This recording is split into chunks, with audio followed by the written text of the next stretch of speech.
Awesome. Well, it is my privilege this morning to get to introduce our speaker, Alex Snyder. Alex is the middle school pastor at Frontline Church up in Grand Rapids. So over the last few years, been able to work pretty closely with Alex. And there's one thing I want to say just in front of everybody. Man, I just really appreciate you have so many just good ideas in youth ministry. And I have stolen way too many things from this guy. Our youth group looks like it does because of Alex. So I really do appreciate you. But can we just give it up for Alex Snyder? Thanks, Josh. And I can say the same about Josh as well, man. This is actually my first time being here with you guys, and I am so excited to meet all of you guys. Like Josh said, my name is Alex Snyder. I am the middle school director up at Frontline. I just had the honor of hanging out at NTS camp with all your students, and man, I already just got a sneak peek into your guys' just life as a church, and let me say I am so excited to be here with you guys this morning. As you all know, it was 4th of July last week. I hope you guys had a great 4th. I was able to go back and see some family, but I do something a little bit weird on the holidays.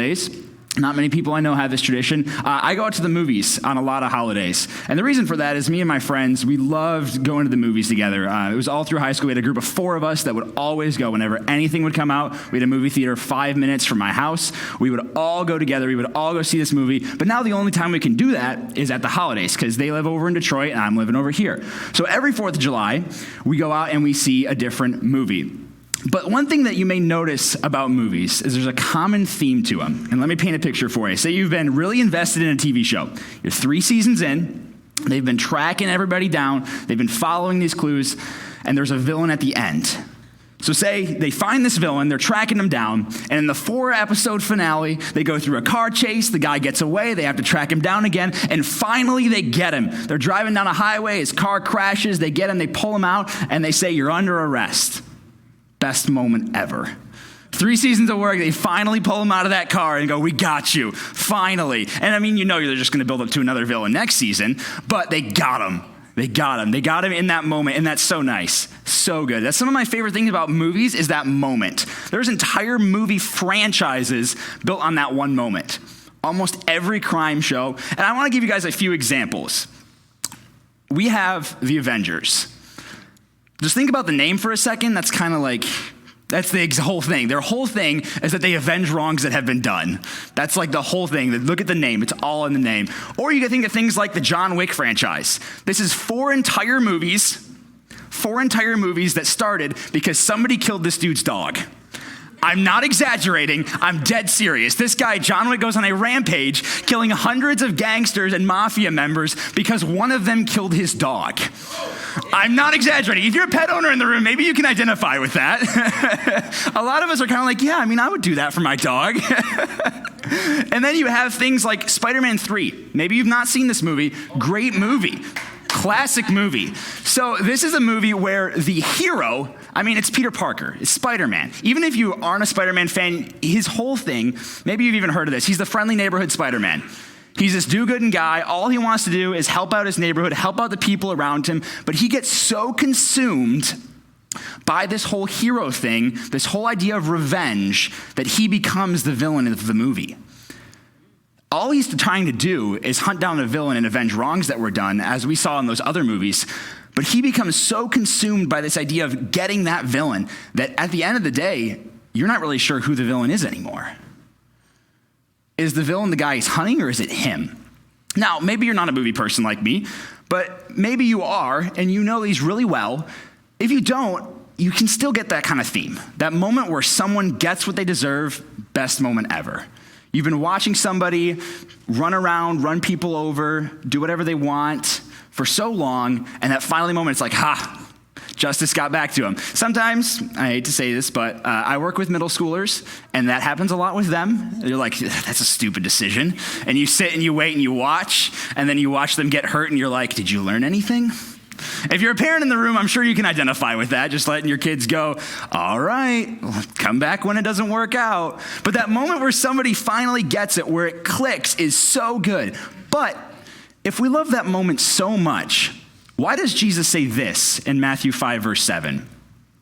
Blessed are the merciful, for they will be shown mercy. This idea is backwards from everything that we just talked about. That sweet moment of they got what they deserved, but Jesus is saying the exact opposite. This beatitude is pretty short and pretty sweet, but the more you think about it, the harder it gets. Because this is backwards. This isn't what we want to hear. It looks simple. Yeah, great. I love getting mercy from Jesus. Let's move on. But this is so backwards from our human nature. We love when that villain gets what they deserve. So why does Jesus say, blessed are the merciful? Well, the first thing as we unpack this is we have to define what is mercy. How does mercy differ from forgiveness, from grace, from all these other words that Jesus uses and talks about? How does it differ from those? To look at that, let's look at a parable that Jesus told, a story that he told when someone was asking him that exact question. One of his disciples looked at him and he says, Jesus, how many times should I forgive someone wrongs me? Up to 7? And Jesus says, no, up to 77. And then he tells them this story. So bear with me. We're going to read a little bit out of order. See if you can put yourself in the shoes of these people that I'm talking about. But when the servant went out, this first servant, he found one of his fellow servants who owed him 100 silver coins. This is equal to about $20,000 of debt, so it's a lot of money. He grabbed him and began to choke him. Pay back what you owe me, he demanded. His fellow servant fell to his knees and begged him, be patient with me, I will pay it back. But he refused. Instead, he went off and had the man thrown into prison until he could pay his debt. So $20,000, not a small amount to pay. If you think about the economy nowadays, you're thinking we got rent, we got insurance, we got groceries, we got a car payment, we got all these things. $20,000, if we think about it, that might take years to pay off. That could take years, and this guy can't pay it back. So you might think, hey, why did this guy run and start choking him and beating him up? What the heck? But think about how your bank might react if you went, hey, I owe you $20,000, I can't pay it. Think about how your bank might react. This reaction seems a little bit extreme, but it might not be too far off from what can be expected for the situation. But here's a section that Jesus says right before this. This is how the story starts. Therefore, the kingdom of heaven is like a king who wanted to settle accounts with his servants. This is the first servant. As he began the settlement, a man who owed him 10,000 bags of gold was brought to him. For context, 10,000 bags of gold is roughly equivalent to $3.4 billion. $3.4 billion. Keep in mind, this is a servant who doesn't make much money, if any. So $3.4 billion. Since he was not able to pay, the master ordered that he and his wife and children and all that he had be sold to repay the debt. At this, the servant fell to his knees before him. Be patient with me, he begged, and I will pay back everything. The servant's master took pity on him, canceled the debt, and let him go. And then this servant goes out and beats up somebody that owes him $20,000. So we see $3.4 billion of debt, and the master goes, that's a lot of money. But, all right, I'll forgive it for you. I know you can't pay it back. Go ahead, go out. And then the servant goes out, and he does what many of us would expect. You owe me $20,000. Give it back to me. Most of us would react that way. If someone owes us $20,000, I need my money. That's a lot of money to a servant. But what we don't realize when we first read this is that this servant owed $3.4 billion and just had that repaid. And now he's going out over these $20,000. Let's hear how the story ends. When the other servants saw what had happened, they were outraged and went and told their master everything that had happened. Then the master called the servant in, the first servant. You wicked servant, he said, I canceled all that debt, $3.4 billion of yours, because you begged me to. Shouldn't you have mercy on your fellow servant just as I had on you? In anger, his master handed him over to the jailers to be tortured until he could pay back all that he owed. That's a little bit different of a story. See, here's the thing about mercy. Here's the thing about mercy, is that Jesus isn't asking us to give mercy out of an empty cup. And think of it like this way. So I have a nice fancy travel coffee mug, but here's the thing about this is that the lid always happens to be missing. You'll notice I couldn't find my lid this morning. I wanted to bring my lid to show you how easy it is to misplace, but I lost my lid this morning. So I have this coffee cup here, and every morning I fill it up with coffee. I'm in a rush. I'm running a little bit late, so I don't have time to look for this stupid lid. I'm like, oh, whatever. It got stuck in the bottom of the dishwasher or somewhere in the sink, but I go ahead and I fill my cup up with coffee. And of course, if you're a coffee addict like me, I'm trying to fill as much coffee in here as I can, right? I mean, I don't want a little bit of coffee. I want a whole bunch. But when I go out to my car, and I don't think that far ahead, so I'm filling this coffee cup up, knowing that I have to walk down 3 flights of stairs because I live on the 3rd floor, and then I have to go get in my car, and I have to drive for 30 minutes to get to work. But I fill this coffee cup all the way up. So I'm walking down the stairs. Oh, there we go again. I'm walking down. I'm trying to get in my car. I put it in my car. As soon as I speed up, okay, there's more water. I hit my brakes. Oh, there I go again. Take a sharp corner, and I'm spilling everywhere. This is what Jesus wants for us when it comes to mercy. He's not telling us, hey, show mercy. The whole world wronged you. You owe the whole world $3.4 billion in debt. Show mercy to people around you. He says, no. I want to give you so much mercy you can't help but spill it when you walk. This is what happened. $3.4 billion. That's the mercy that the master gave the first servant. He said, all of this debt that you owe, forgiven. All of this forgiven. Now, all he wanted was him to show a tiny portion of that to the people around him. He wasn't asking that servant just to say, hey, that man owes you money. All right, forgive those $20,000. He said, first, I'm going to forgive the $3.4 billion that you owe me. That's Jesus' picture of mercy. Not, you need to be merciful because I told you to. The picture is, let me show you so much mercy that you cannot help but spill it everywhere you walk. Let me show you so much mercy for everything you have done, will do, are doing, that you cannot help but have it spill over into every relationship around you. And I know what you're thinking because I thought the same thing when I was reading this. You don't know what that person did. That debt that person did, that's not money. They ruined my family. They ruined my whole career. They got me fired. They XYZ. That's not worth any amount of money. You can't pay that back. But here's the deal about mercy. As we just learned in this section, mercy is about debt. Mercy, the thing about it is, there has to be a debt. You don't need to show mercy if there's no debt. Mercy is when a debt is paid by someone that did not incur it. And that's what we just heard from this whole section, this whole parable. Somebody owed a debt. The master came along and he forgave it. Mercy is when a debt is paid by someone that did not incur it. Is it your responsibility to forgive a debt that isn't yours? If somebody around you owes money to the bank, is it your job to then go pay that debt off? Not in that case.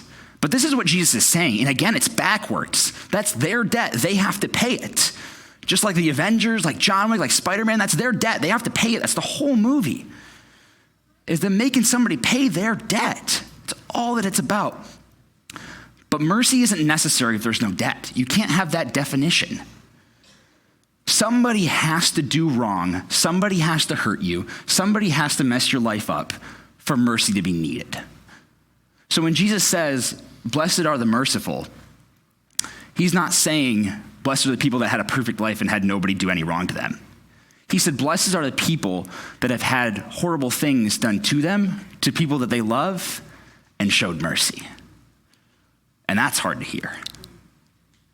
Because when you hear this section, if you're anything like me, you want to get off the hook. Oh, I show mercy like this. Oh, I'm a great parent. I show mercy to my kids all the time. Oh, I do this. Oh, I do that. Oh, I volunteer in church. Oh, I do this. And those are all the thoughts that went through my head. And when I'm supposed to talk about this section, I'm supposed to preach a sermon on this. And as God often does, clocks you right between the eyes and he says, hold on. You're not getting out of this one. You're not getting out of this one. See, this isn't a command for a person. This is a command for everyone. And it's not him saying, just go do it out of an empty coffee cup. He's practically begging us, let me show you so much mercy that you can't help but show it to other people. Now, we've been talking about the Beatitudes all summer, but here's how the chapter ends. Matthew 5, there's an interesting section that lends right into what we were just talking about. This is the section of the Bible where he says these things. If someone strikes you, turn the other cheek. Love your enemies. Pray for those who persecute you. all the things that we don't like to hear. And then he closes with these words in Matthew 5. In that way, you will be acting as true children of your Father in heaven. For he gives his sunlight both to the evil and to the good. And he sends rain on the just and unjust alike. If you love only those that love you, what reward is there in that? Even corrupt tax collectors do that much. If you're only kind to your friends, how are you different from anyone else? Even the pagans do that. But if you are perfect, but you are to be perfect, even as your Father in heaven is perfect. This leaves no room for misinterpretation. Everyone can love people that love them back. Everyone can do good things to the people that do good things to them. What we are called as Christians to do is more than that. It's to do as Jesus did. But here's the thing about mercy, again, that it doesn't necessarily have to be that they did something to you. I think of mercy a lot of the way that we think of parenting.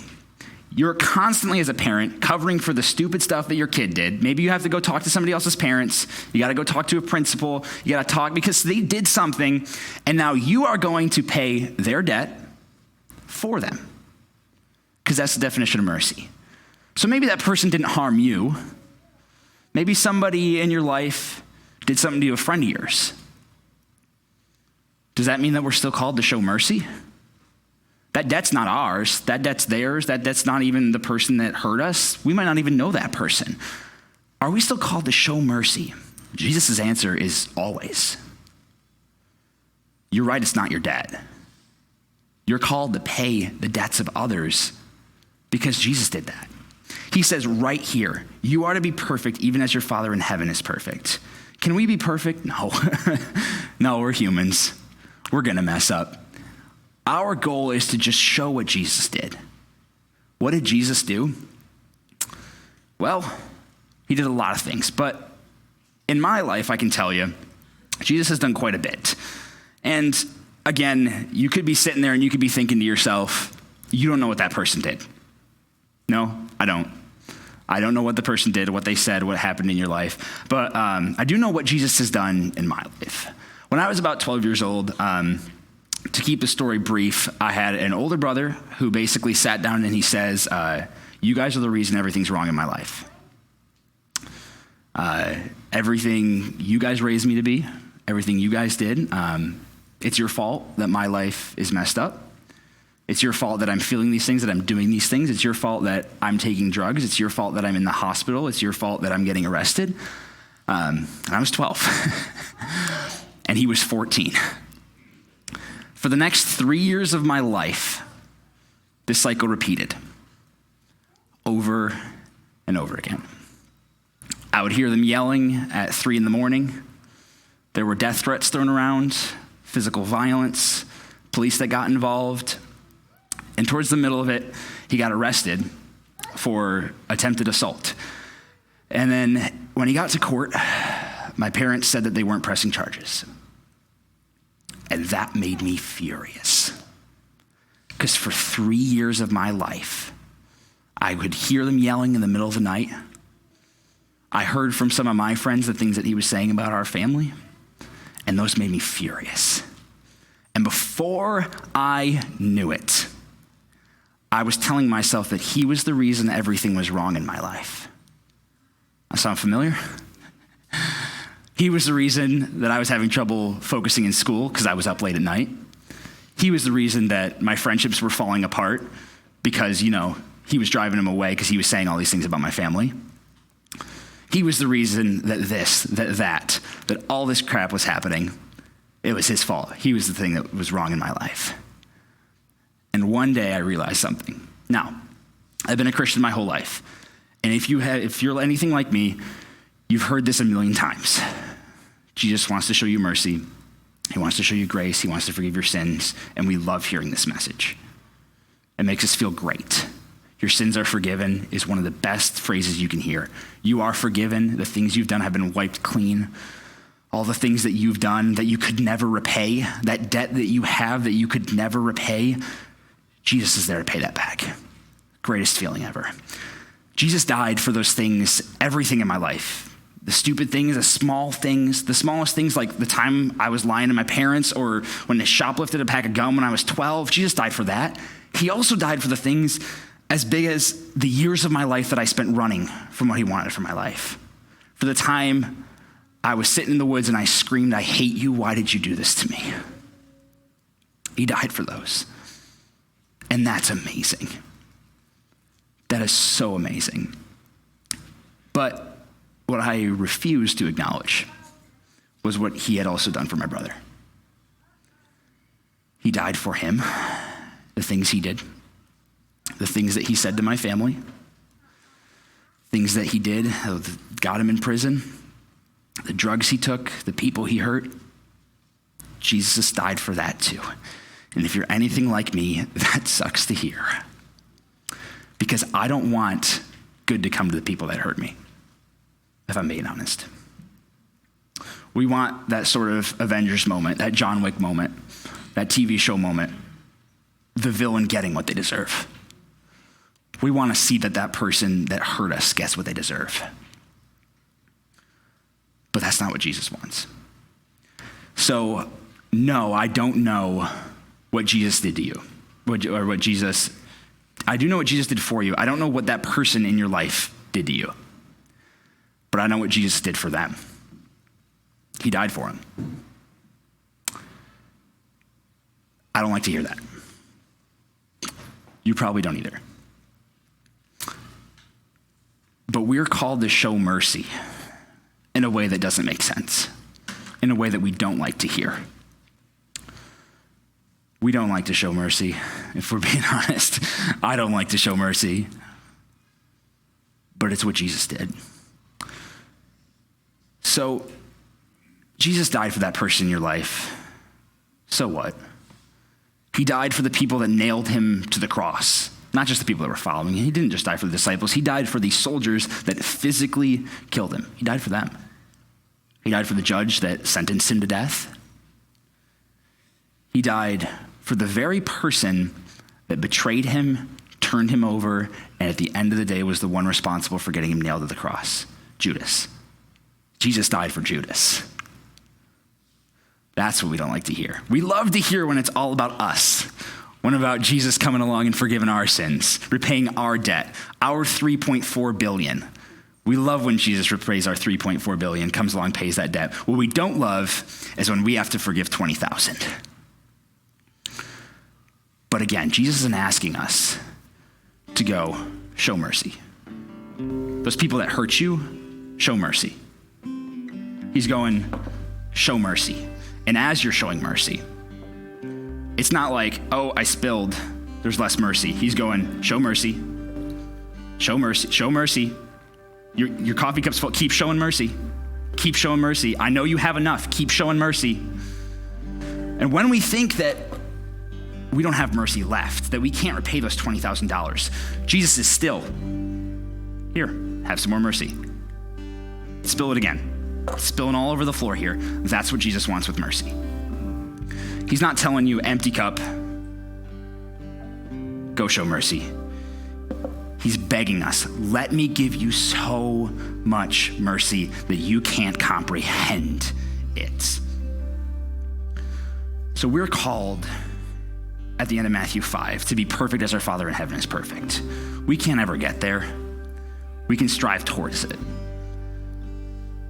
But a lot of us know in the room that we're supposed to show mercy. You could be sitting there as I was. I know I'm supposed to show mercy. You don't have to keep telling me. I know I'm supposed to show mercy.